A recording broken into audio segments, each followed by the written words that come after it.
In this, his last year in office, President Clinton is planning several overseas trips, but none more controversial than the one set for later this month. It begins in Bangladesh March 20th and continues with an official state visit to India the 21st through the 25th. Then the really controversial stop, Pakistan, a country barely under control since a military coup last year, a country with ties to one of America's most dangerous enemies.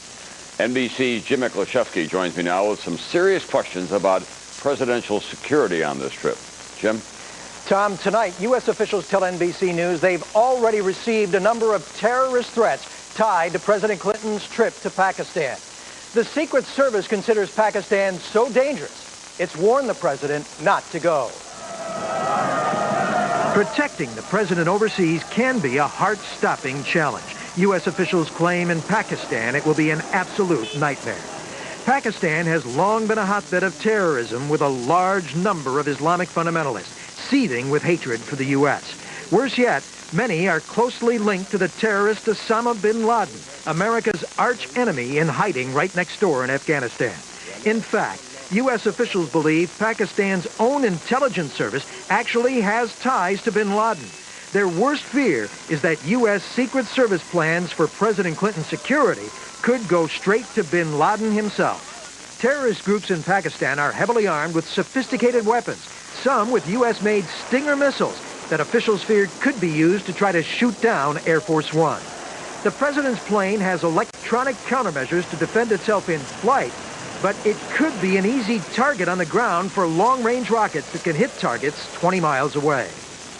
It's just impossible, given the number of people that are out there who really don't like us and the availability of rockets that can go that far.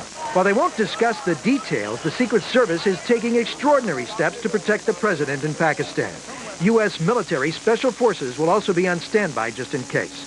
But the fear is if the terrorists cannot get at the president, they may strike out at other American targets, including those traveling with President Clinton. Every time a senior American official has visited Pakistan in recent years, Americans have died. Now, U.S. officials say that combating terrorism will be high on the president's agenda in Pakistan, and sincerely hope that's as close to the issue as anyone gets on this trip. Tom? Thank you very much, NBC. Jim Miklashevsky tonight. Now let's go to Mozambique, where the rains finally have stopped for a time at least, allowing rescue workers to get back to work. It's estimated that 250,000 people have been forced out of their homes. As NBC's Dr. Bob Arnott reports, the lucky ones have found shelter and a helping hand. She's not a doctor or a nurse. She doesn't bring medicine or clothing. What Kathy Preston does bring to these refugees is something else they desperately need. What are you doing for these children? Just loving them. They're so hungry for anything. It's just such an honor to be able to give to them. It breaks my heart. A 49-year-old mother of 2 grown children and former flight attendant from Charlotte, North Carolina. Kathy just recently started working as a missionary here in Mozambique. She brings these children the simplest of things. We just do different activities. I polish the girls' nails, some kind of treats that they never get. It's not just the dirt and filth here, nor the loss of their homes that worries these refugees most. It's the threat of malaria and cholera. The crowding here makes this a perfect breeding ground for epidemic disease. Carolina Fernandez. Just 15 minutes away at a hospital, a nurse reads the names and conditions of the sick to anxious relatives. One sign says, no visitors. The other, cholera. Officials say there are dozens of cholera patients here, but no epidemic yet. And they are doing everything they can to prevent one, including complete isolation. The flooding has also broken hundreds of hearts back here at the factory. What breaks your heart about it? They're so different than our children. They love and they appreciate the little bit that they get. They're very loving. They're very giving. They fight over a finger on your hand just to be able to hold a finger. It's a small gesture making a big difference for the littlest victims. Dr. Bob Arnott, NBC News, Maputo, Mozambique. I'll be right back.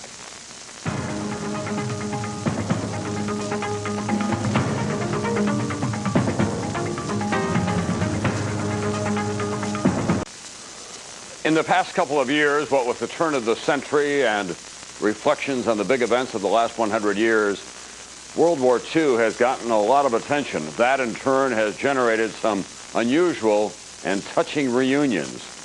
None more touching than the one involving an Indiana woman from that era. Almost as quickly as Daphne Cabin fell in love with her sweetheart, Raymond, he was killed fighting for his country. Although I didn't have riches, I had love.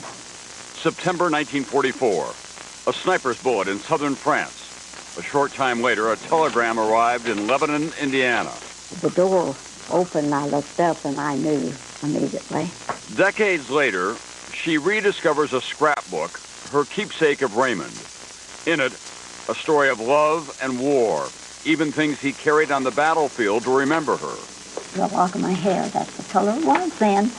Still, she felt as if a page was missing from her scrapbook. For years, I thought if I just could talk to someone that knew him over there, just to see if he was happy.